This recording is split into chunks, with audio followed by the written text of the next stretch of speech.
कोई भी वक्त कुछ भी पॉइंट शेयर करना चाहेंगे लास्ट क्लास से? समय समय के बारे में चलता है समय। हमने समय के बारे में पढ़ा था। भगवान क्या बोलते हैं? मैं ही समय हूं, मैं ही काल हूं। यहाँ पे दो काल है भगवान, एक समय वाला काल और एक काल यानी सर्वनाश, डिस्ट्रॉयर। तो हम आज की कक्षा को प्रारंभ करते हैं। सबसे पहले हम प्रार्थनाओं से शुरू करेंगे। आप सभी को स्क्रीन विजिबल है? नमो विष्णुपादाय कृष्णपृष्ठाय भूतले श्रीमते भक्तिवेदांत स्वामिनिति नामिने नमस्ते सरस्वते देवे गौरवाणी प्रचारिणे निर्विशेष शून्यवादी पाश्चात्यदेशतारिणे श्री कृष्ण चैतन्य प्रभु नित्यानंद श्री अद्वैत गदाधर श्रीवासादि गौर भक्तवृंद। हरे कृष्णा कृष्णा कृष्णा हरे हरे, हरे राम राम राम हरे हरे। तो क्लास शुरू करने से पूर्व सबसे पहले छोटा सा भजन गाएंगे जय राधा माधव। जय राधा माधव कुंज बिहारी, जय राधा माधव कुंज बिहारी, जय राधा माधव कुंज बिहारी, जय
हमने जहां से शुरू किया था,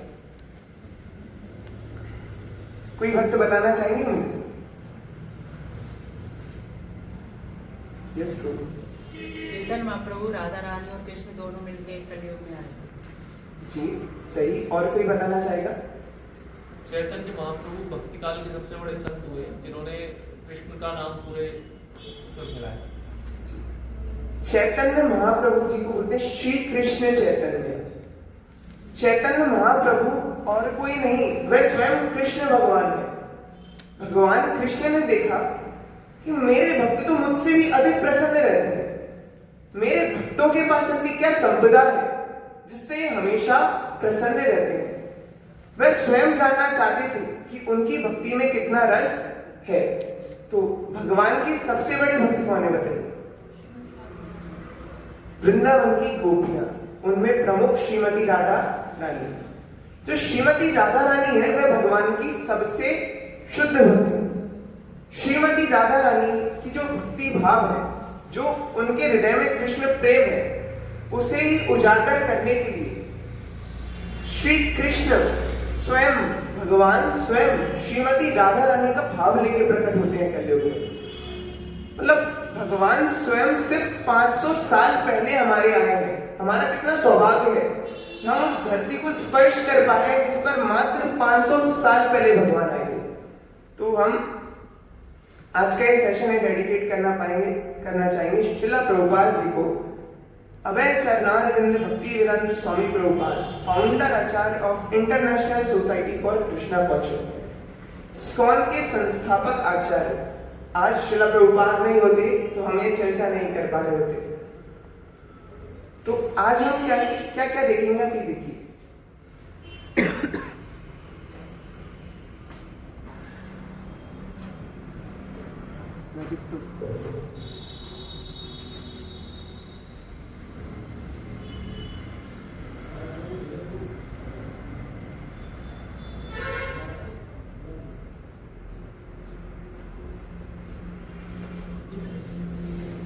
Not session 2, different session. You have to do session 2.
Yes,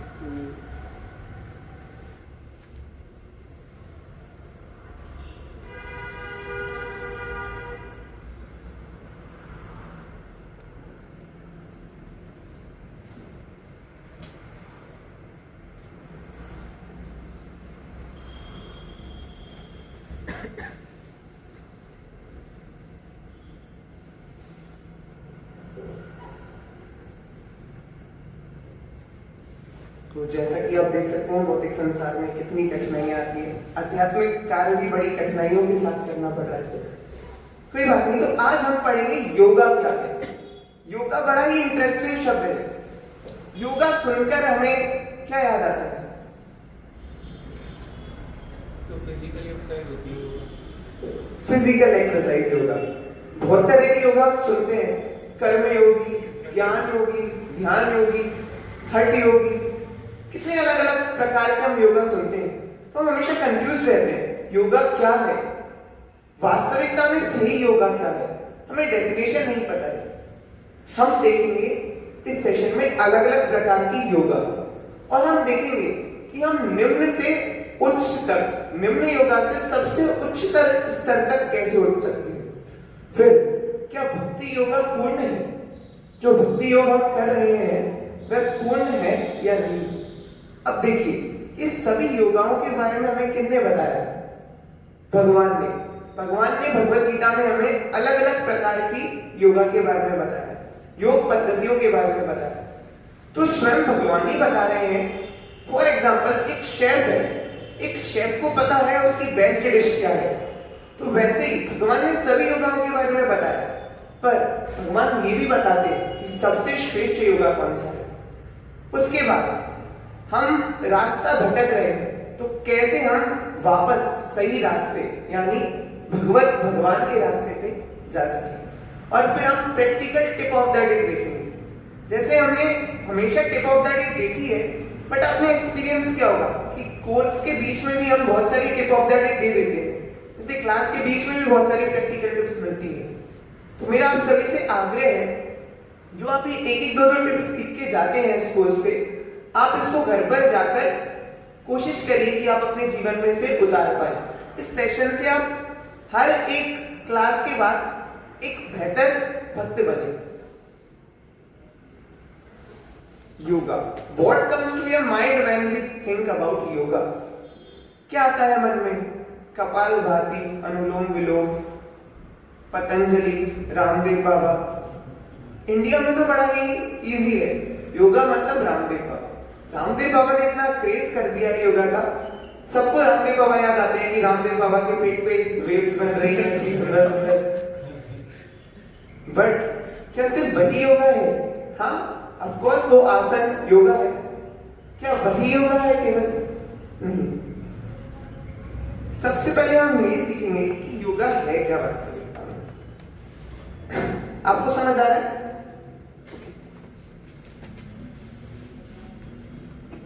योगास्था कुरु कर्माणि संगम तत्वता धनंजया सिद्धे सिद्धयो समभूता समवताम योग उच्चयेत। Perform your duty equipoised, O Arjuna, abandoning all attachments to success or failure. Such equanimity is a yoga. इसमें योगा के बारे में दो बातें बताई जा रही हैं। योगा विशेष कर रूप से योगा की दो डेफिनेशन है। सबसे पहले डी अटैचमेंट के बारे में बताया जा रहा है। डी अटैचमेंट मतलब आसक्ति ना होना, अनासक्त होना। अटैचमेंट मतलब किसी भी चीज से आसक्त होना, बट डी अटैचमेंट मतलब हर एक चीज से अनासक्त होना। तो योगा का पहला जो डेफिनेशन है वह क्या है? हर चीज से अनासक्त होना। अनासक्त होना मतलब ये नहीं है कि छोड़ देना हर एक चीज को। हम अभी आगे पढ़ेंगे अलग अलग योगा में कैसा होता है। अनासक्त होना मतलब ये नहीं कि हम सब चीजें छोड़ दें।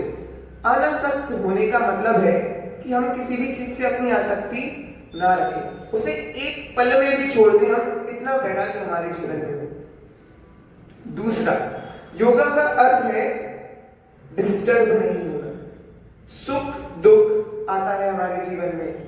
हमारे जीवन में कभी बहुत सुख का विषय होता है, कभी बहुत दुख का विषय होता है।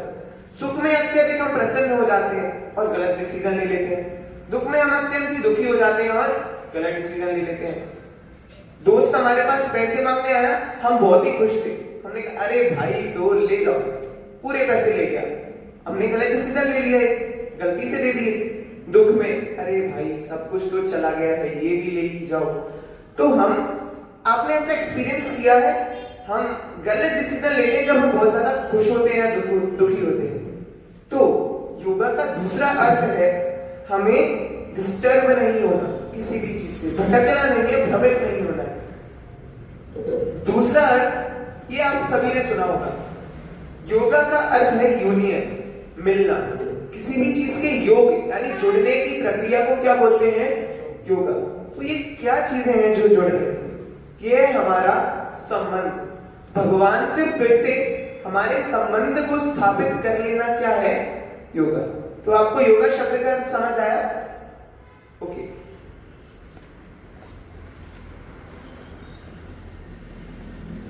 अब हम देखेंगे अलग अलग प्रकार की योगा।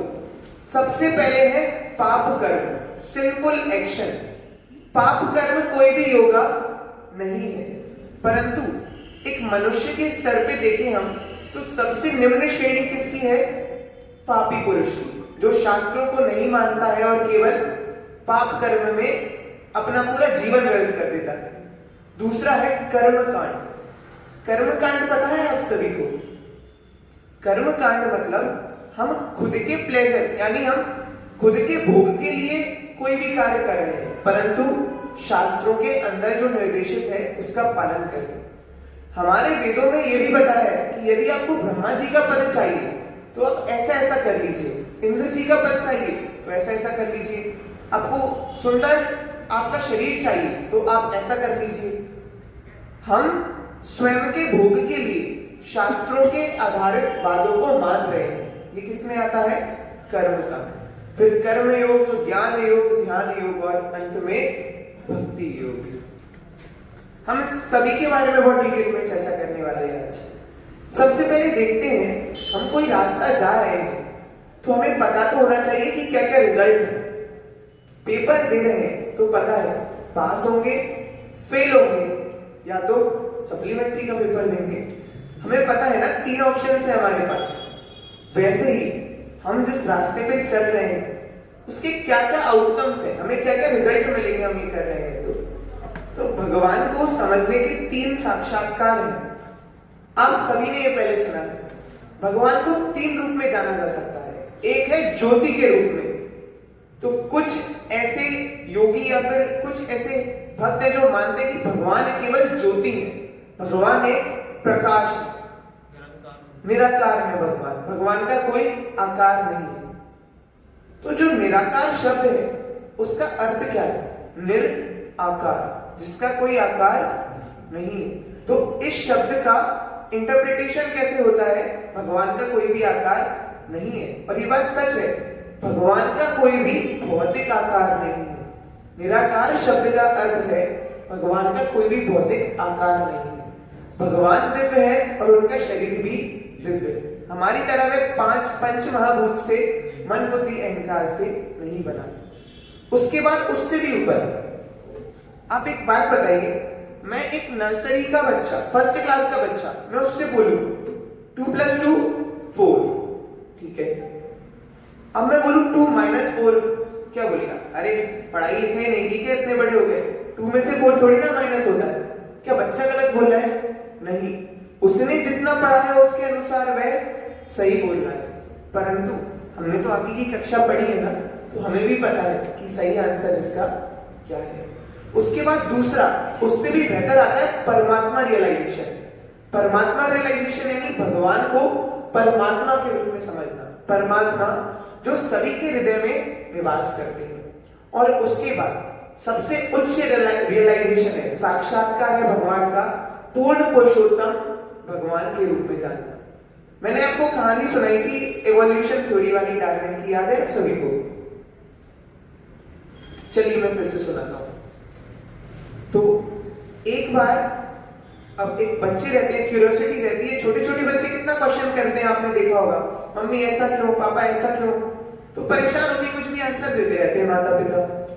तो अब बच्चा है, वो गया पापा से कि पापा हम कहां से आए हैं?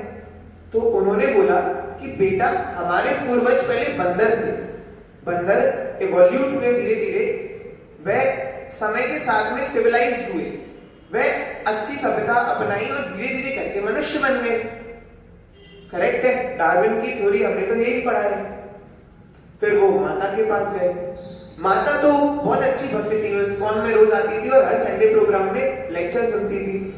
तो माता जी से पूछा कि मम्मी हम कहां से आए हैं?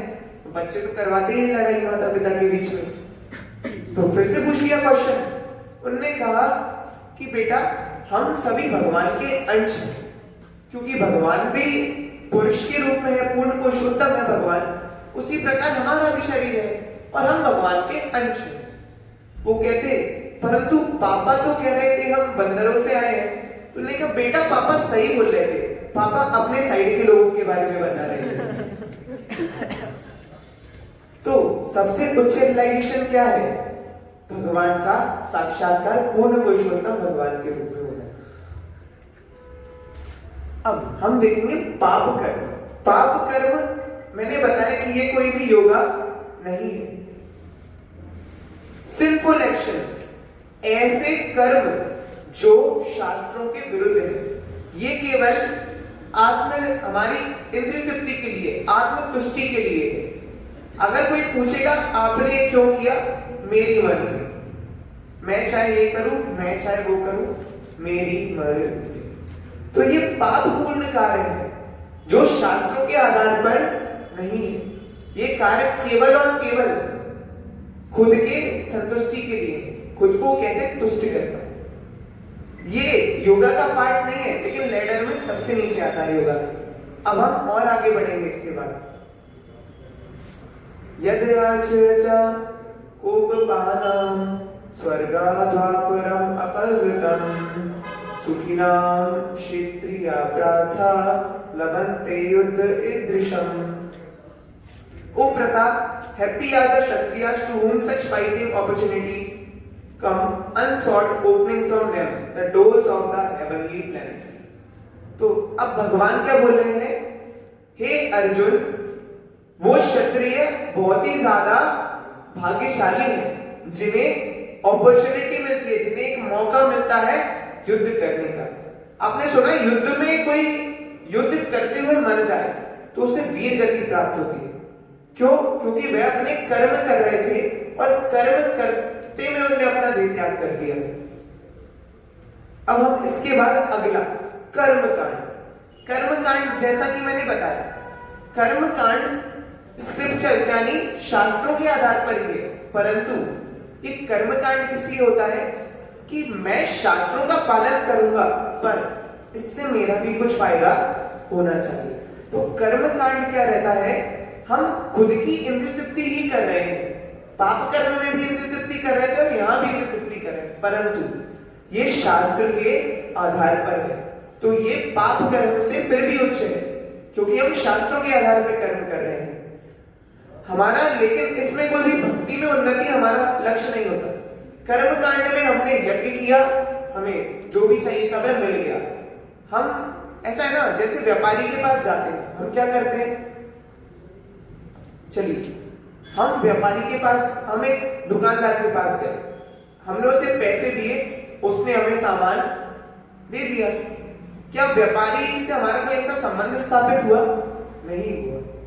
जितना हमने पैसे दिए और उन्होंने सामान दिया। उसी प्रकार कर्मकांड में क्या रहता है? हमने कुछ किया कुछ पाने के लिए और हमें वह मिल गया, लेकिन भगवान से संबंध स्थापित हो रहा है क्या? नहीं हो रहा है। यस्तवेन्द्रियाणि मनसा नियम्य धृतार्जुन कर्मेन्द्रिया कर्मयोगम असक्तासा विविष्ययात्।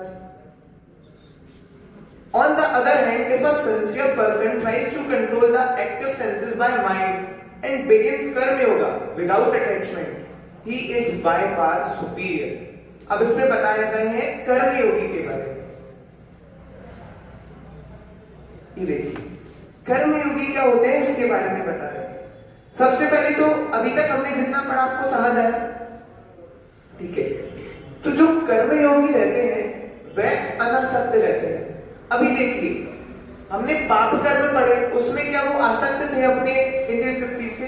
हाँ, वह आसक्त थे। उन्हें इंद्रिय तृप्ति चाहिए, उन्हें कुछ चीज चाहिए और उसके लिए वे कर्म कर रहे हैं। उसके बाद हमने देखा कर्म कांड शास्त्रों के आधार पर है, परंतु अभी भी क्या चाहिए? इंद्रिय तृप्ति। जो हम कर्म कर रहे हैं उसके फल से हम आसक्त हैं। हम कुछ कर्म कर रहे हैं तो हम चाह रहे हैं कि हमें कुछ मिलना चाहिए, मिलना चाहिए, मिलना चाहिए। तो अब इसमें अगले श्लोक में बता रहे हैं, for the sake of fighting without considering happiness और डिस्ट्रेस, लॉस और गेन, विक्ट्री और defeat, by doing so you shall never incur sin. अब अर्जुन क्या बोल रहे थे? हे भगवान, मैं कैसे मारूं मेरी स्वजनों को? पाप लगेगा। भगवान को बता रहे हैं अर्जुन की पाप लगेगा, मैं कैसे अपने स्वजनों को मार दूं? ये तो मेरे ही स्वजन है। भगवान क्या बोलते हैं? युद्ध करने के लिए युद्ध करो, आप लड़ाई करो, युद्ध करो। क्यों? वह आपका कर्म है। आप उसमें सुख दुख नहीं देखो, लाभ हानि नहीं देखो, जीत और हार नहीं देखो। आपका क्या काम है?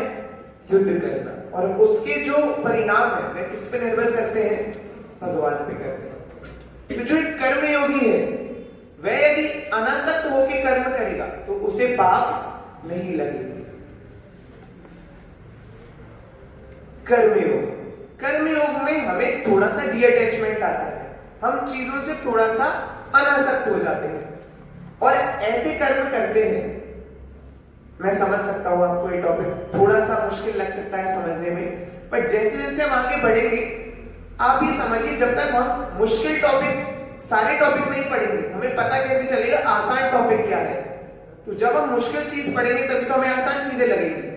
जब किसी ने डिफरेंशिएशन और इंटीग्रेशन किया है तो उसे मल्टीप्लिकेशन आसान लगने लगेगा, वरना बच्चे को देखो अरे 2 डिजिट का मल्टीप्लिकेशन कैसे हो सकता है, पर अगर उसने इंटीग्रेशन किया है तो उसे इजी लगेगा। ऐसे हम देखेंगे सभी योग कैसे अलग अलग योगों को करना है, क्या उसकी विधि है, और सभी योग करने के बाद सर्वश्रेष्ठ क्या है। अगर हम बाकियों को पढ़ेंगे ही नहीं तो ये तो चीटिंग हो जाएगी। अगर हम सारे ऑप्शंस को देखेंगे नहीं तो पता कैसे चलेगा बेस्ट ऑप्शन क्या है। तो अब आप मुझे एक बात बताइए, हम शरीर मिलने से पहले थे क्या? नहीं थे। इसमें ये बता रहे हमें शरीर मिलने से पहले नहीं थे, अभी हमारे पास शरीर है और ये शरीर एक दिन खत्म हो जाएगा। क्या सभी को ये बात पता है? फिर दुख किस बात का है? जो चीज पहले नहीं थी वह बाद में भी नहीं है, तो इसमें दुख किस बात का है? कोई दुख होना चाहिए क्या? हम पहले थे क्या? नहीं थे। तब हमें कोई शोक या कुछ अच्छा बुरा लगता था? नहीं लगता था। अब हमारे पास शरीर है परंतु हमें पता है। अब भौतिक संसार में देखिए ना, किसी भी चीज के पास अगर मैन्युफैक्चरिंग डेट है, मैन्युफैक्चरिंग डेट की अगली लाइन क्या होती है? Expiry date. तो जिस प्रकार हर एक चीज की मैन्युफैक्चरिंग डेट और एक्सपायरी डेट है, उसी प्रकार जैसे ही हम जन्म लेते हैं हमारी मृत्यु भी सुनिश्चित हो जाती है। तो इसलिए एक जो धीर पुरुष है उसे इन चीजों से प्रभावित नहीं होना चाहिए। मृत्यु एक अटल सत्य है और इसको हमें स्वीकार करना चाहिए। हमने पहले भी पढ़ा था, डेथ इज इनएविटेबल, मृत्यु को रोका नहीं जा सकता। अब इसके बाद हम पढ़ेंगे ज्ञान योग।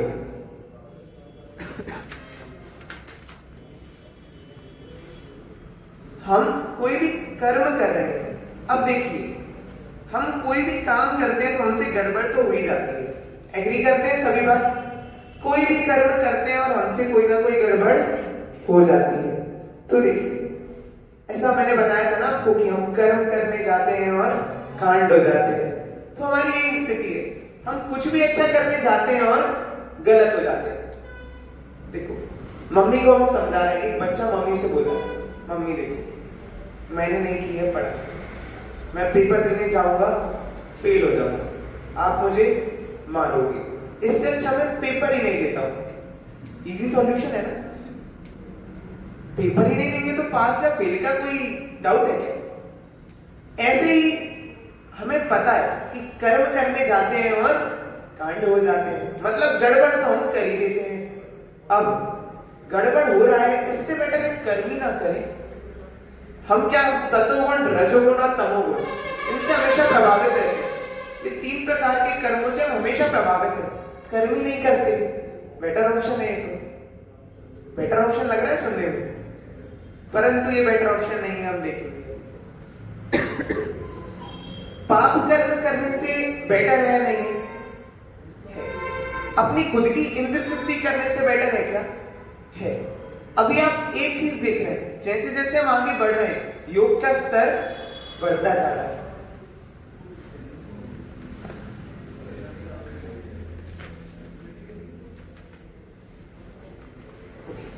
तो कर्मयोग में ऐसा रहता है कि 2 तरह से रहते हैं।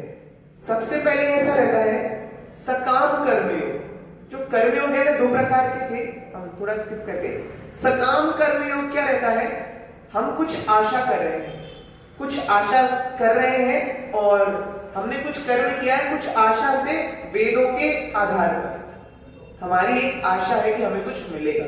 मैंने बताया ना जैसे हम कुछ भी पूजा करेंगे हमें उससे कुछ फल मिलेगा, पाप मिलेगा, पुण्य मिलेगा। ये सकाम कर्मयोग। और एक होता है निष्काम कर्मयोग। निष्काम कर्मयोग का क्या मतलब है? हम कोई भी आशा नहीं रखते, केवल कर्म करते हैं और फल की इच्छा नहीं रखते। ये कितना श्रेष्ठ है। कि हम कोई भी कर्म करेंगे, अगर हम एग्जाम देकर आ गए, हमने पूरी मेहनत से पढ़ाई की है और अब हम टेंशन में ले रिजल्ट कैसा होगा, हमने अपना बेस्ट दिया है, तो क्या हम खुश रहेंगे? तो निष्काम कर्म योग में क्या रहता है, हम आशा नहीं करते हैं कि कोई भी रिजल्ट हमें उससे मिले, हम कर्म करते हैं और हम कोई भी चिंता नहीं करते हैं कि इसका फल क्या होने वाला है। उसके बाद अब आप ये देखिए कि जो निष्काम कर्म है उसमें कहीं ना कहीं अनासक्ति है। निष्काम कर्म योग में क्या है, वह नहीं चाहते हैं कि कोई भी उन्हें रिजल्ट मिले, उन्हें कोई भी फल मिले, उन्हें जो भी फल मिलेगा उनको हर एक चीज स्वीकार है। इससे भी श्रेष्ठ आता है ज्ञान योग। ज्ञान योग में क्या होता है, हम सबसे पहले देखेंगे, हमें ज्ञान योग में वैराग्य होता है। वैराग्य आधार क्या रहता है हमारे वैराग्य का, हमारा ज्ञान। ज्ञान योग में हम ये समझ जाते हैं कि हमारी जितनी भी डीलिंग्स है, हमारा जितना भी आदान प्रदान है, वह आत्मा के स्तर पे है। हमने देखा ना, देहिनो स्मृण्यता देहे कौमारम यौवनम जरा तथा देहांतर प्राप्तिम धीरस्तत्र मुह्यते। उसके बाद हमने एक और श्लोक देखा था, वाशांश जीवांशी यथा विहाय नवानि गृणाति नरोपराणि। हमने देखा था कि हम जो शरीर नहीं, हम क्या है, आत्मा है, और आत्मा को ना मार सकते हैं, ना गला सकते हैं, ना काट सकते हैं।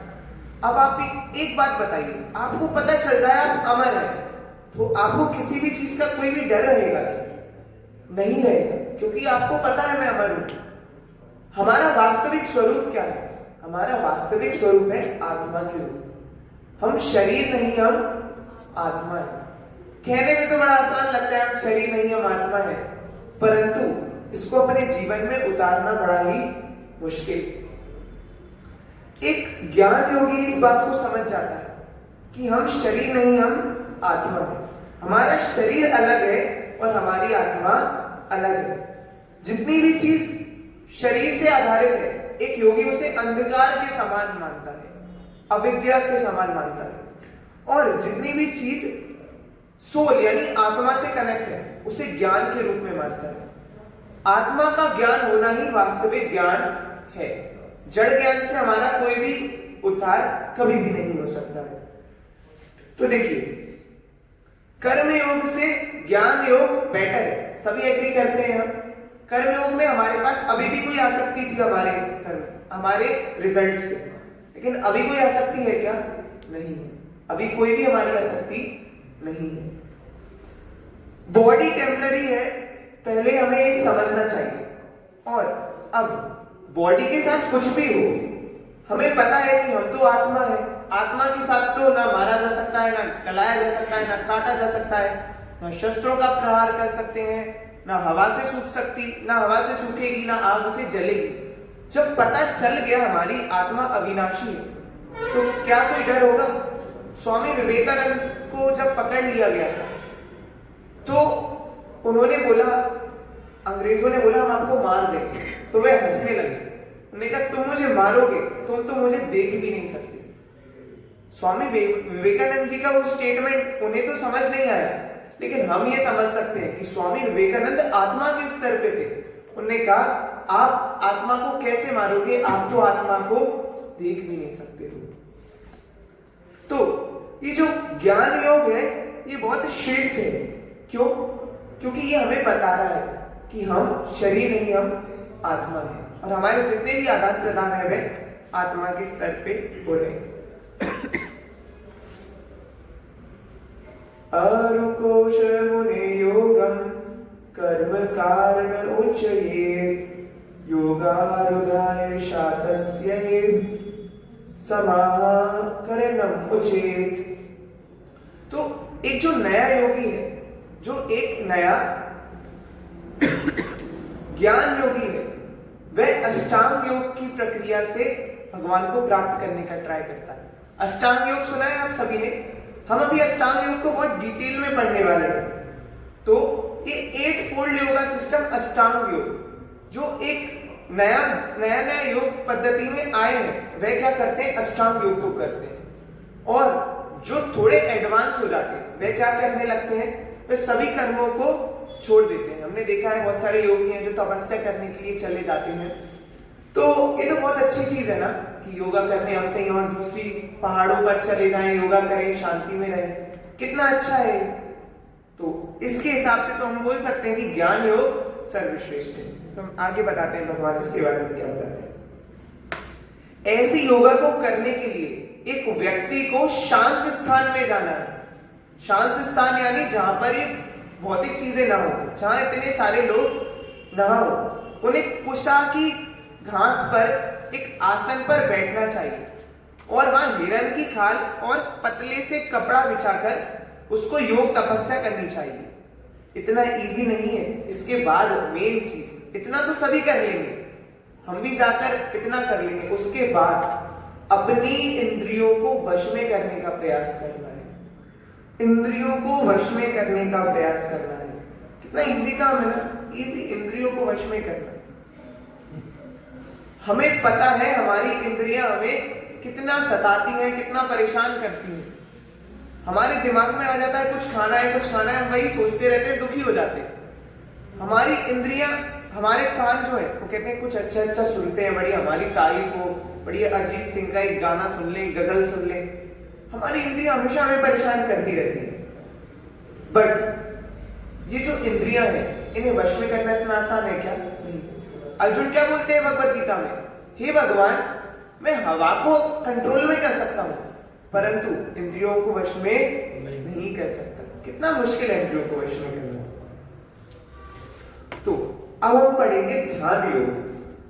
अभी ज्ञान योग में शुरुआत कैसे की थी उन्होंने? अष्टांग योग के साथ। और उसके बाद उन्होंने क्या किया था? एक शांत वातावरण में जाकर योग किया, उन्होंने साधना की। क्या इतना आसान है ये करना? आप ये बताइए क्या ये प्रैक्टिकल है? एक कलयुग के जीव के लिए सिर्फ मेडिटेशन करके भगवान को प्राप्त कर लेना कितना मुश्किल है। हम सिर्फ 1 घंटे के लिए बैठ भी नहीं सकते। क्लास के बाद हमारे पैर कीर्तन करने लगते हैं। हम तो कीर्तन नहीं कर पाते, पैर करने लगते हैं हमारे। हम 1 घंटे बैठ नहीं पाते। हम कैसे पवित्र स्थानों पर बैठकर अच्छे से ध्यान कर पाएंगे? हमारा मन जो हर 1 सेकंड में भटक जाता है, हम कैसे ध्यान करके उसे एकाग्र कर सकते हैं? ध्यान योग को हठ योगा भी बोला जाता है। आपने सुना है यम, नियम, आसन, प्राणायाम। आसन प्राणायाम, आसन प्राणायाम तक सब इजी है। नियम, आसन, आपने आसन और प्राणायाम सुना होगा। मैंने बताया ना योगा, रामदेव बाबा याद आए हमें। रामदेव बाबा मतलब वो कपालभाति कर रहे हैं, ब्रीदिंग एक्सरसाइज कर रहे हैं, योगा कर रहे हैं, प्राणायाम करवा रहे हैं। हमें इसके अलावा तो पता ही नहीं है ना योगा क्या है। परंतु असली जो अष्टांग योग है वह उसके बाद शुरू होता है। प्रत्याहार। प्रत्याहार का अर्थ समझते हैं आप? हमारी आंखें क्या चाहती हैं? अच्छी मूवी देखना, भाई धुरंधर लगी है चलो देखते हैं। हमारी आंखें क्या चाहती हैं? अच्छी अच्छी बढ़िया मूवीज देखें, अच्छी अच्छी सीनरी देखें, शिमला, मनाली। तो हमारी नाक क्या चाहती है? बढ़िया बढ़िया स्मेल, बढ़िया परफ्यूम लगाए, अच्छे अच्छे खाने की स्मेल ले, समोसा, वाह, अच्छी अच्छी स्मेल ले। उसके बाद हमारे कान क्या चाहते हैं? बढ़िया अच्छा अच्छा सुनना। हमारी बढ़िया कोई हमारा ग्लोरिफिकेशन करे, हम बैठ के सुने, हाँ हाँ सही बात है, हाँ हाँ मैं इतना भी खास नहीं, अपनी तो बात ही अलग है। हम हमेशा ऐसे ही करते हैं, अपना अच्छा अच्छा सुनना चाहते हैं। उसके बाद हमारी टंग क्या चाहती है? टंग चाहती है हमारा निंदा करना, दूसरों की निंदा करना। हम बढ़िया 2-3 घंटे बढ़िया किसी की निंदा करते हैं अच्छे से, फिर हमें क्या मतलब है, छोड़ो, जाने देते। 3-4 घंटे अच्छे से बुराई करने के बाद क्या बोलते हैं हम? छोड़ो, हमें क्या करना। आपने एक्सपीरियंस किया है, सुना है कभी ना कभी ऐसा होता है। उसके बाद हमारा शरीर क्या चाहता है? स्पर्श के माध्यम से वह सुख प्राप्त करे। प्रत्याहार। प्रत्याहार का मतलब है इंद्रियों को जो चाहिए वो ना दे। हमने सुना, मैंने क्या बोला? इंद्रियों को जो चाहिए वो ना देगा। कान को, आंख को, हमारे फेस को, स्किन को जो भी चीजें चाहिए उसे ना देना, हर एक चीज को रोक देना, ही क्या है? प्रत्याहार। कितना इजी है ना, बहुत आसान है छोड़ना। बिल्कुल भी नहीं, काफी ज्यादा कठिन है हमारे लिए। प्रैक्टिकली हम संभव भी नहीं है कि हम सोच सके हम ऐसा कर सकते, कर पाएंगे। प्रत्याहार, धरण, ध्यान, समाधि। देखिए कलयुग के जीव जो है ना वे अष्टांग योग करते हैं। मैंने आपको बताया कि शुरुआत के 4 बेसिक हैं और उसके बाद एडवांस होते जाते हैं। बट कलयुग के जीव के पास बहुत विशेष सिद्धि है, वे सीधे समाधि पर पहुंचते हैं। हम जैसे योग करना शुरू करते हैं, आंख बंद की, और हम समाधि में चले जाते हैं। फिर पड़ोसी जगाता है कि आप बड़े तेज खर्राटे ले रहे हैं, जाग जाइए। तो हम इतने अच्छे से योग करते हैं, तो हम ये भी समझ सकते हैं कि अष्टांग योग की पद्धति हमारे लिए नहीं। अब करे क्या? सभी तो मना कर दिया कि कर्मयोग से भी श्रेष्ठ कुछ है, ज्ञान योग से भी श्रेष्ठ है। हम स्तर में बढ़ते जा रहे हैं। अब देखिए, पत्रम पुष्पम फलम तोयम यो मे भक्त्या प्रणश्यते तद अहम भक्ते उपहतम अस्नामि प्रायतामना। पत्रम पुष्पम फलम तोयम, मुझे पत्र, पुष्प, फल, तोयम यानी जल। भगवान क्या कह रहे हैं? मुझे आप पत्ता दे दीजिए। मुझे पत्ता नहीं है तो आप एक पुष्प अर्पित कर दीजिए, मुझे एक फल दे दीजिए, मुझे जल अर्पित कर दीजिए, और मैं हर एक चीज को प्यार से एक्सेप्ट कर लूंगा। आप भी बताइए, हम भगवान को क्या दे सकते हैं? हमारी कोई भी योग्यता है क्या? जितना भी कुछ हमारे पास वो सब किसने दिया है? भगवान।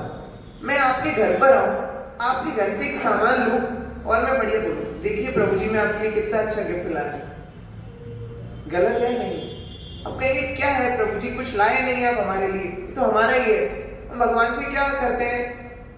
बहुत बुरा है, लेकिन देखने में आता है कि आते हैं लोग ऐसे भगवान को ऐसे न्यौछावर करके रख देते हैं, कहीं एरोगेंस में ऐसे फेंक के चले जाते हैं पैसे।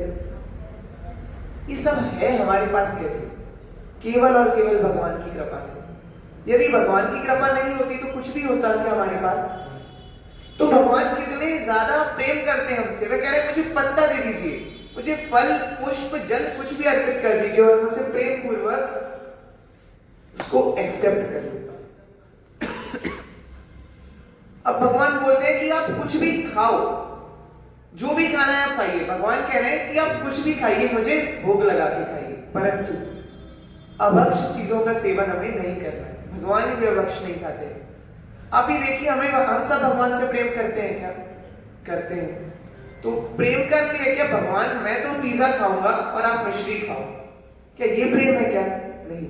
भगवान जो भी हम दोनों मिलजुल कर खाएंगे, जो भी है हमें भगवान को अर्पित करना है, और जैसे हम उन्हें अर्पित करेंगे हम फिर उसे खा सकते हैं। भक्ति योग में हम कुछ भी करते हैं वह भगवान की संतुष्टि के लिए करते हैं। कैसे हम भगवान को संतुष्ट कर सकते हैं? एक बहुत अच्छा श्लोक आता है, नमामि ते देव पदारविंदम प्रसन्नतापोपशमात पत्रम यन्मूलकेतायति अंजसोरु संसार दुःखम बहिरोच्यपन्ते। इस श्लोक में बता रहे नमामि ते देव पदारविंदम, हम भगवान कृष्ण के चरण कमलों में अपना प्रणाम अर्पित करते हैं। प्रपन्नतापोपशमात पत्रम, जिनके जो चरण कमल है वे हमारे लिए अमरेला, अमरेला यानी छाते के समान है। और इतना ज्यादा दुख है इस संसार में, दुख की बारिश हो रही है, परेशानियों की बारिश है, परंतु तेज बारिश में तो छाता भी तो स्ट्रॉन्ग चाहिए हमें। छाता बेकार होगा तो गीले नहीं होंगे क्या? हो जाएंगे। तो हमें कैसा आश्रय चाहिए? स्ट्रॉन्ग आश्रय। तो भगवान की जो चरण कमल है वे हमें आश्रय प्रदान करते हैं। आखिरी में क्या है? संसार दुखम बहिरोच्यपन्ते, संसार के सभी दुख दूर हो जाएंगे। कब? जब हम भगवान के चरण कमलों की शरण को प्राप्त कर लेंगे।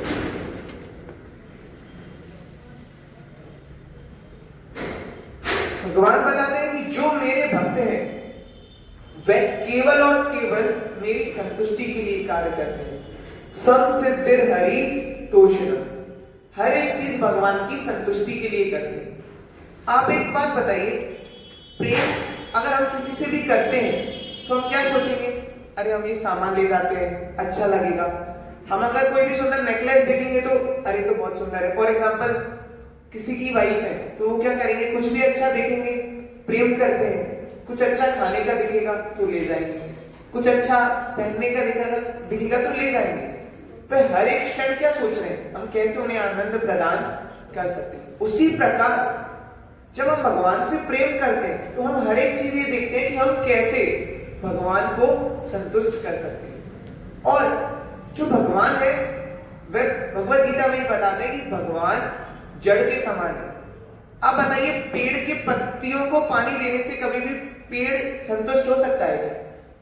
पत्तियां हम सभी के समान है। हम क्या करते हैं, पत्तियों को संतुष्ट करने की कोशिश कर रहे हैं। पत्तियां मतलब जो पेड़ से आई है। आप बताइए, पेड़ को हम हरा भरा कैसे रख सकते हैं, संतुष्ट कैसे रख सकते हैं? उसकी जड़ों में पानी डाल के। हम एक एक पत्ती को पानी ना भी डालें लेकिन केवल जड़ में पानी डाल दें, हर एक चीज संतुष्ट हो जाएगी। बोलते हैं मारे कृष्ण राखे के, राखे कृष्ण मारे के। अगर भगवान बचाने वाले हैं तो आपको मार कौन सकता है, और यदि आपको भगवान मार रहे हैं तो आपको बचा कौन सकता है? तो भगवान जो है वह हमारे स्रोत है। अगर हम भगवान की संतुष्टि के लिए कार्य करेंगे, भगवान को संतुष्ट करेंगे तो सभी संतुष्ट हो जाएंगे। यदि पूरा संसार हमसे संतुष्ट है परंतु अगर भगवान असंतुष्ट है तो कोई भी फायदा नहीं है।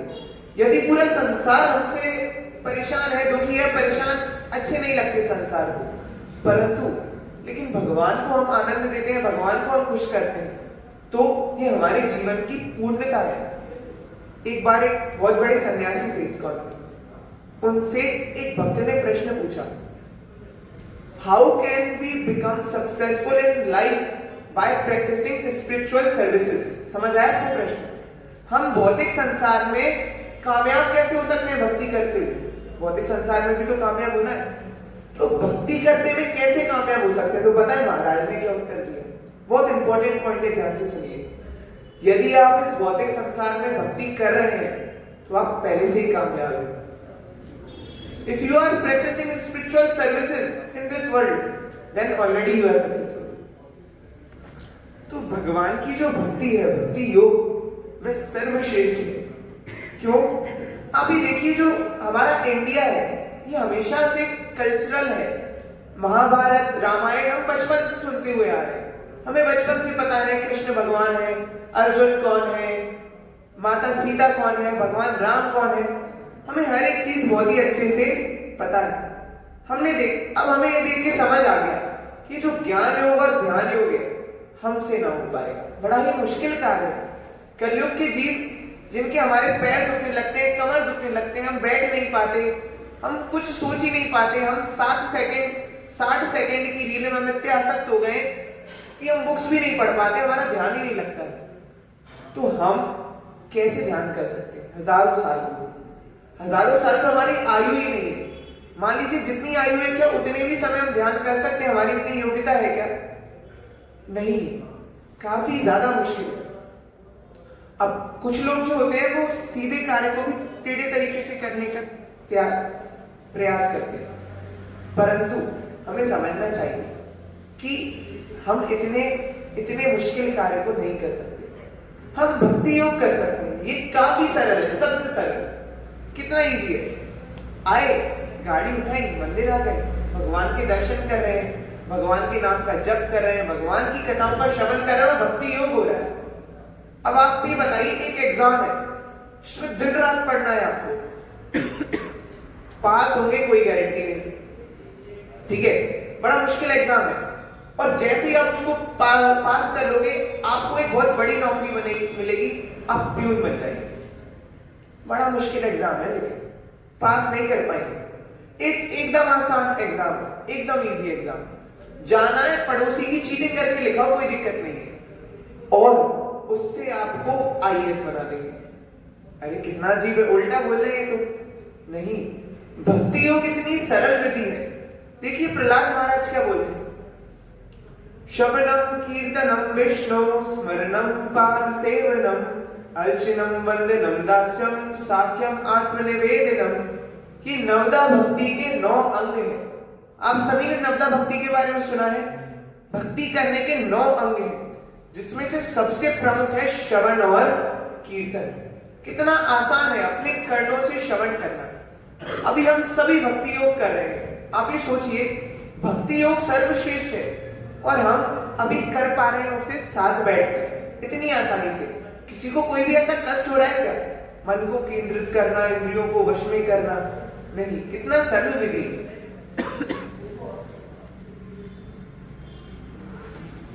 भक्ति योग। अब आप ये देखिए, अभी हम कंपैरिजन करेंगे। सबसे पहले क्या था? शास्त्रों को नहीं माना, केवल बात कर। फिर शास्त्रों को माना लेकिन अभी भी आसक्त थे, किसमें? कर्म कांड में। उसके बाद कर्मयोग।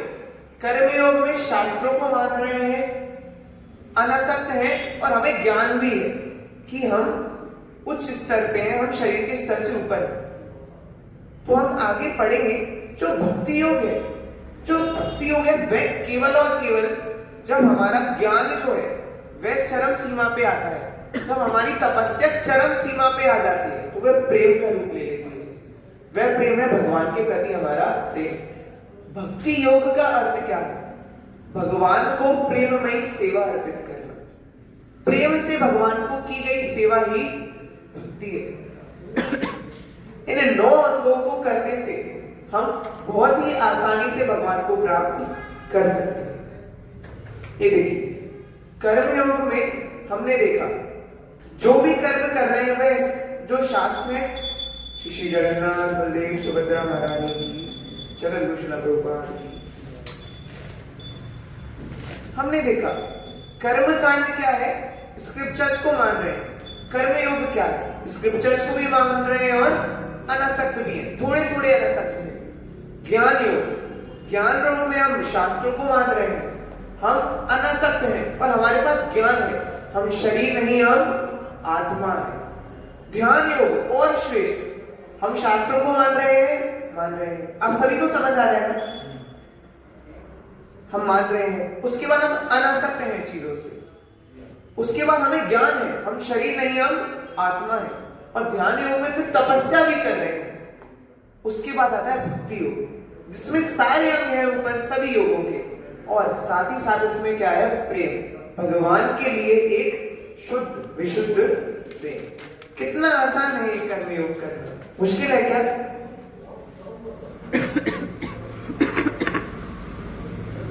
हम कुछ मीठा बनाते हैं, मीठा हम गुलाब जामुन बनाते हैं, ठीक है? हमने बढ़िया खाने का मन तो नहीं हो रहा है ना बच्चों का? प्रसाद में अभी समय है तो शायद गुलाब जामुन का एग्जांपल नहीं देना चाहिए। गुलाब जामुन हमने बनाया, ठीक है? अब हम सोचेंगे कि कुछ और मीठा बनाते हैं। गुलाब जामुन नहीं, मजा नहीं आया, रबड़ी खाएंगे। अब हमने क्या किया? गुलाब जामुन से रबड़ी बन सकती है क्या?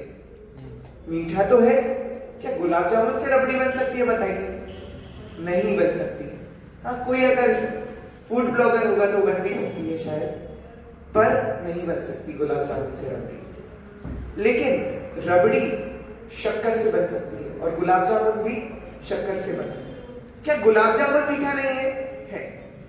गुलाब जामुन मीठा है, लेकिन क्या वो स्रोत है मिठास का? नहीं। मिठास का स्रोत क्या है? शक्कर।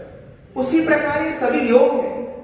हर एक योग भगवान से जोड़ता है, कहीं ना कहीं हर एक योग भगवान से जुड़ा हुआ है। लेकिन क्या ये आनंद का स्रोत है?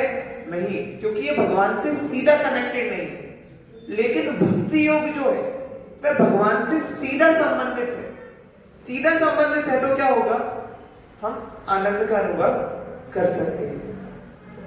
आप ये देखिए, मैं कुछ आपको एग्जांपल बताता हूं कि कैसे ये बाकी अन्य जो योग हैं काफी मुश्किल है करने के लिए। अब आप ये देखिए, हमने देखा पाप कर जो कि एकदम बुरा है। हमने देखा भक्ति योग जो सर्वश्रेष्ठ है, और बीच के योग कैसे थे? उसमें ना ज्यादा अच्छे हैं ना ज्यादा बुरे, उनसे श्रेष्ठ भी कुछ है।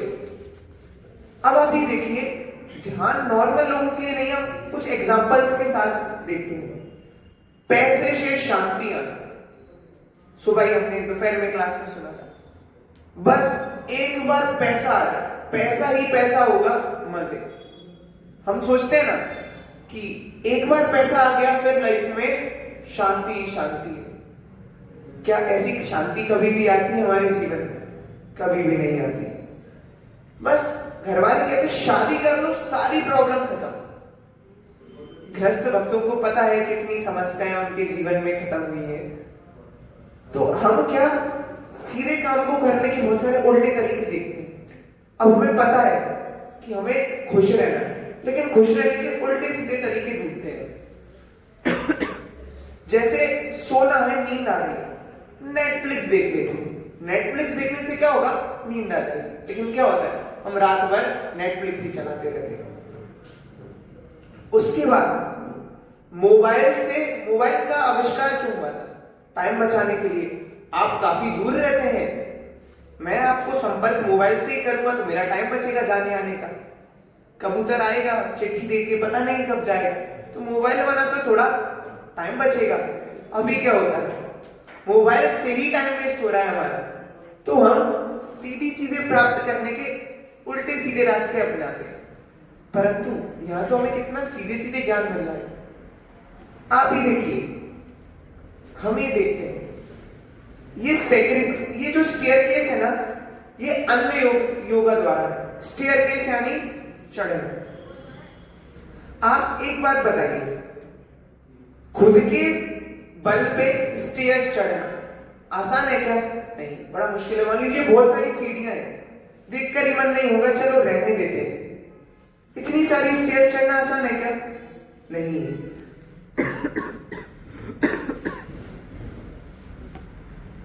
स्टेयर्स चढ़ना आसान नहीं है, उसी प्रकार ये योग करना भी आसान नहीं है। और भक्ति योग लिफ्ट के समान है, ज्यादा स्वयं की मेहनत नहीं करनी, सीधे भगवान की कृपा से हमें भगवान की प्राप्ति होगी। भक्तों की और भगवान की कृपा से। सीढ़ियां चढ़ने के लिए खुद की मेहनत करनी पड़ती है? नहीं करनी पड़ती, करनी पड़ती है। लेकिन लिफ्ट में जाने के लिए कोई मेहनत करनी है क्या? नहीं, सिर्फ क्या करना है? बटन दबाना है। उसी प्रकार हमें इजी रास्ता क्या है? केवल भगवान की भक्ति करके हम भगवान के धाम जा सकते हैं। एक बार भगवान के धाम जा गए तो वहां से पुनः लौट कर नहीं आते, हम वो धाम जा सकते हैं। और हम क्या सोचते हैं कि यौगिक प्रक्रियाओं से हम भगवान की प्राप्ति कर सकते हैं। क्या हम अभी भी कुछ भूल रहे हैं क्या? केवल वसुदेवे भगवती भक्ति योग प्रयोजिता जनायता अशुवैराग्यम ज्ञान चायत अहेतुकम। By rendering devotional services upon to the Supreme Personality of Godhead, Shri Krishna, one immediately acquires causeless knowledge and detachment from the world. हम क्या सोच रहे थे? हमें ज्ञान चाहिए, हमें अनासक्ति चाहिए, लेकिन इसमें क्या बोल रहे हैं? भगवान को जैसे हम सेवा करना शुरू करते हैं, अपने आप हमें सारा वेदों का ज्ञान हमारे हृदय में प्रकाशित होता है। हम जैसे ही भगवान की और गुरु की शरण लेते हैं, सभी ज्ञान हमें हृदय में प्रकाशित होता है। सुना ना, दिव्य ज्ञान हृदय प्रकाशित। जैसे ही हम भगवान गुरु की शरण लेते हैं, हमारे हृदय में दिव्य ज्ञान प्रकट हो जाता है और संसार के प्रति हमारी अपने आप एक अनासक्ति आ जाती है। तो जो भक्ति योग है वह भगवान से सीधा संबंध स्थापित कर रहा है। बाकी योग में हम भगवान से सीधा संबंध स्थापित कर रहे हैं क्या? नहीं कर पा रहे हैं। आप ये देखिए कि भगवान स्वयं क्या बोल रहे हैं, भगवान स्वयं का क्या चॉइस है। भगवान खुद ही कभी कभी स्किप करते हैं ध्यान योग और ज्ञान योग। आप ही बताइए, भगवान ने बताए दोनों योग, तो हमें पालन करना चाहिए या नहीं करना चाहिए? स्वयं भगवान इसको बताने वाले हैं। यहाँ देखिए, अब देखिए, भगवान ही हमारे ऑथर है। हमारा जो भगवत गीता है किसने बोला है? भगवान ने। तो भगवान ने हमें सभी योगों के बारे में बताया है। तो अब हम ये भी तो देखेंगे ना, सर्वश्रेष्ठ योग कौन सा है? भगवान स्वयं बताएंगे सर्वश्रेष्ठ योग कौन सा है। योगीनामपि सर्वेषां मद्गतेनाकर आत्मना श्रद्धावान भजते ओ मां सामे युक्त तमो मता। And of all yogis, the one with greatest faith who always abide in me, thinks of me within himself and render transcendental loving services to me. He is the most immediately united with me in yoga and is highest of all. भगवान क्या बोले, सभी योगियों में ऐसा योगी जो केवल मेरे बारे में सोचता है, मेरा चिंतन करता है, मुझे प्रेममयी सेवाओं को अर्पित करता है, वह सर्वश्रेष्ठ योग कर रहा है और वह हमेशा मतलब मुझे प्रिय रहेगा, हमेशा मुझसे जुड़ा रहेगा। ये मेरा मत है। भगवान स्वयं बोल रहे हैं कि ये मेरा मत है। से में युक्ता तमो मता, भगवान स्वयं बोल रहे हैं मेरा मत है। भगवान स्वयं बता रहे हैं इसको। अब आप ये देखिए, भगवत गीता में 18 अध्याय, शुरुआत के 6 अध्याय क्या है? शुरुआत के 6 अध्याय में अलग अलग प्रकार की योग पद्धतियों के बारे में बताया गया है। उसके बाद 6ठे अध्याय से क्या होता है? भक्ति योग की शुरुआत होती है। 6ठे अध्याय में भगवान फिर भक्ति के बारे में बताते हैं। 6ठे अध्याय के बाद 7वें अध्याय में और उसके बाद भगवत गीता जब भगवान अंत करते हैं अंतिम श्लोकों में, 18वें अध्याय में हम 65 और 66 श्लोक पढ़ेंगे। मन मना मन मग मद भक्तो मादाजी माम नमस्कुरु मामे वश्यामि सत्यम ते प्रतिजानी प्रयोस्मि मे। मन मना मद मद भक्तो, मन मना भव मद भक्तो, मेरे भक्त बनो, मेरी पूजा करो, मुझे अर्चन करो, मुझे नमस्कार करो। माम वश्यामि सत्यम ते प्रतिजानी प्रयोस्मि, और मैं आपको आश्वासन देता हूं कि मैं स्वयं आपकी रक्षा करूंगा। भगवान स्वयं बोल रहे हैं। इतनी गारंटी कोई दे सकता है? अब बताइए, भौतिक संसार में कोई भी गारंटी कोई दे सकता है? हमें गारंटी दावे के साथ कोई भी कुछ बोल सकता है? जब इंसान का ही कोई भरोसा नहीं है, तो उसकी बात पे कैसे भरोसा कर सकते हैं? हमें ये भी नहीं पता अगले क्षण हम जीवित रहेंगे या मृत रहेंगे। भगवान गारंटी दे रहे हैं भगवत गीता में, मां देवश्यामि सत्यम ते, भगवान ये आश्वासन दे रहे हैं। उसके बाद भगवान अगले श्लोक में क्या बोलते हैं? बहुत ही इंपॉर्टेंट है, सभी को पता है श्लोक। सर्वधर्मा परित्यज्य मामेकं शरणं व्रज अहं त्वा सर्वपापेभ्यो मोक्षयिष्यामि मा शुचा। सभी धर्मों को त्याग करके मेरी शरण में आ जाइए और मैं आपको सभी पापों से मुक्त कर दूंगा। भगवान कौन है?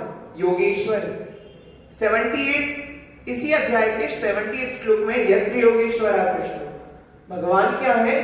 योगेश्वर, योगियों के भी ईश्वर है भगवान। स्वयं भगवान क्या बोलते हैं? सभी धर्मों को त्याग करके मेरी शरण में आ जाइए और मैं आपको सभी पापों से मुक्त कर दूंगा। और हमने अभी फिर से पढ़ा था, संसार दुखम भयरोचते, संसार के सभी दुखों से भगवान मुक्त कर देने आश्वासन दे रहे हैं। तो भगवान बताते हैं सबसे श्रेष्ठ योगा कौन सा है? भक्ति योगा। पर क्या हम गलत रास्ते पे तो नहीं जा रहे हैं? आपको पता है, भगवत गीता जैसे हम भगवत गीता पढ़ते हैं, उसी प्रकार कितनी भगवत गीता के प्रकाशन है? आपको पता है कितनी भगवत गीता ट्रांसलेटेड है? अलग अलग बहुत सारी। कोई गैस करेगा कितनी भगवत गीता है? 100 अलग अलग तरह से भगवत गीता को लिखा गया है अपने मत के अनुसार। 100, 200, 1000, कोई और ऊंची बुरी लगाना चाहेगा? 201, 202, 203, फाइनल 200। मैं आपको बताऊं, इंग्लिश में केवल मात्र अंग्रेजी भाषा की 700 अलग अलग वेरिएशन है भगवत गीता के ऊपर, मात्र अंग्रेजी भाषा में। फिर हिंदी, बांग्ला, गुजराती, मलयालम, कन्नड़, कितने सारे प्रकाशन होंगे। 700 से ज्यादा अलग प्रकाशन है। एक बार श्रीला प्रभुपाद थे, अब रिपोर्टर्स ने पूछा इतनी सारी भगवत गीता है, आपकी भगवत गीता में ऐसा क्या खास है? इतने सारे प्रकाशन है तो आपकी भगवत गीता में क्या श्रेष्ठ है? तो पता है श्रीला प्रभुपाद क्या बोलते हैं? ये भगवत गीता यथारूप है, ये एज इट इज है, जैसी भगवान ने बोली है वैसी ही वैसी उसे प्रस्तुत किया गया है, ना उसमें कुछ जोड़ा है ना कुछ घटाया है। आप ही बताइए, स्वयं भगवान की जो वाणी है उसमें कुछ भी गलत हो सकता है? नहीं। तो इसलिए सबसे अच्छा हमारे पास एक मौका है, स्वयं भगवान की वाणी को डायरेक्ट पढ़ रहे हैं, उसमें कोई भी मिलावट नहीं है। भगवत गीता पढ़ेंगे उसमें लिखेगा भगवत गीता यथारूप, एज इट इज। बहुत ही आसान है। हम काफी भटक जाते हैं, हम इधर उधर स्पिरिचुअल, इधर उधर किसी भी, हमें कोई भी धार्मिक चीज सुनने में आती है हम सुनने लगते हैं। हम हर किसी को सुनते हैं, हम कभी देखते हैं क्या वह सही है गलत है, वह प्रामाणिक है नहीं। मेरे मत के अनुसार भगवान तो डॉक्टर थे और अर्जुन पेशेंट थे और भगवान उनका इलाज कर रहे हैं। भाई आपसे आपका मत पूछा किसने? हमें वो चाहिए जो स्वयं भगवान हमें बता रहे हैं। तो हमें यथारूप ज्ञान जो मिल रहा है हमें उसे ही ग्रहण करना चाहिए। प्रामाणिक आचार्य से प्रामाणिक गुरु शिष्य परंपरा में करना चाहिए। हम ब्रह्म मत व गौड़िया संप्रदाय में, हमारी संप्रदाय ब्रह्मा जी से शुरू हुई, बीच में बहुत प्रमुख आचार्य स्वयं श्री चैतन्य महाप्रभु आए, स्वयं भगवान हमारी संप्रदाय में आए। उसके बाद उस संप्रदाय में मध्वाचार्य आए, मध्वाचार्य बहुत प्रमुख आचार्य है, और उसके बाद चैतन्य महाप्रभु आए मध्वाचार्य के बाद। तो प्रामाणिक परंपरा से हम जब ज्ञान लेते हैं ना, तो परंपरा की शक्ति भी हमें मिलती है। तो हमें हमेशा सावधान रहना चाहिए कि हम हर किसी से ज्ञान ना लें। हम ज्ञान हमेशा प्रामाणिक संस्था से, प्रामाणिक गुरु से लें, जो चार परंपरा के अंतर्गत आते हैं, हमें केवल उन्हें ही श्रवण करना है। और हमारे पास इतने सारे आचार्य हैं जिन्होंने इतनी अच्छी अच्छी कमेंट्री दी है, इतने अच्छे पद दिए, तात्पर्य दिए। जब हमारे पास एक अवसर है भगवान के शुद्ध भक्तों से सुनने का, हमें फिर इधर उधर से श्रवण नहीं करना चाहिए। आज की practical tip of the day हम पढ़ेंगे। हमें कुछ भी करना है, हमें वो केवल भगवान के लिए करना है। और सबसे प्रमुख बात, हमें हमेशा श्रवण करना है, हियरिंग ऑल द टाइम। आप गाड़ी पे जा रहे हैं, आप ब्लूटूथ लगा के, एयरपोर्ट्स लगा के आप भगवान की कथा सुनते रहिए। हम इतने समय हमने गाने सुने हैं अलग अलग सिंगरों के, क्या हमें सुख प्राप्त हुआ? नहीं हुआ। परंतु यदि हम भगवान की दिव्य वाणी सुनेंगे तो भगवान की वाणी हमारे हृदय का शुद्धिकरण कर देगी। ये जो हरि कथा है ये अमृत के समान है और हमारे हृदय में विष भरा हुआ है। जैसे ही हमारे हृदय में हरि कथा रूपी अमृत हमारे कर्णों से जाएगा, हमारे हृदय को ये पवित्र कर देगा।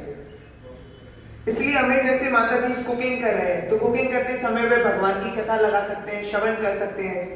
प्रभु जी ड्राइविंग कर रहे हैं तो ड्राइविंग करते समय वे कुछ कीर्तन या कथा लगा सकते हैं भगवान की। तो इससे हमेशा हमें अच्छे सतोगुण में रहेंगे, एक अच्छी चेतना में रहेंगे। हम कीर्तन, लेक्चर कुछ भी सुन सकते हैं, कुछ भी नहीं तो हम श्लोक याद कर सकते हैं। हमें श्लोक याद है, बढ़िया गाड़ी पे जा रहे हो भगवत गीता के श्लोक याद कर रहे हैं, बढ़िया। मैं तो सच में आपको पर्सनल एक्सपीरियंस शेयर करूंगा कि हम श्लोक याद कर लेते हैं ना तो दिन भर दिमाग में श्लोक ही चलते रहते, तो गलत थॉट आते नहीं है कभी। उसके बाद ये वीडियो, शायद वीडियो का एक्सेस नहीं है, मैं आपको बता देता हूं जल्दी से इस वीडियो में क्या था। इसमें संस्कृताइजेशन के ऊपर है कि कैसे संस्कृत के वैदिक जो मंत्र हैं उससे मानसिक विकास के ऊपर शोधन किया गया कि कैसे हमारा जो ब्रेन है वो रिएक्ट करता है वैदिक मंत्रों पे। तो देखा गया कि हमारे जो ब्रेन का थिंकिंग पार्ट है, जो सोचने समझने का पार्ट है, वह बहुत ज्यादा एक्टिव हो जाता है जब हम वैदिक मंत्रों को सुनते हैं। आप इसे YouTube पे संस्कृताइजेशन करके या पावर ऑफ वैदिक मंत्र करके डालेंगे तो आपको वीडियोस मिलेंगी जिसमें बहुत सारे अलग अलग साइंटिस्ट हैं। वह साइंटिस्ट ने साइंटिफिक शोधन किया है कि कैसे, साइंटिफिक शोधन किया है कि कैसे वैदिक मंत्रों को सुनने से हमारे दिमाग का विकास होता है।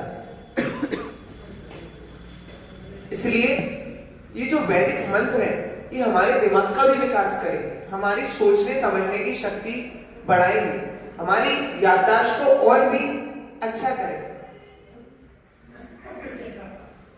क्या काफी समय हो गया।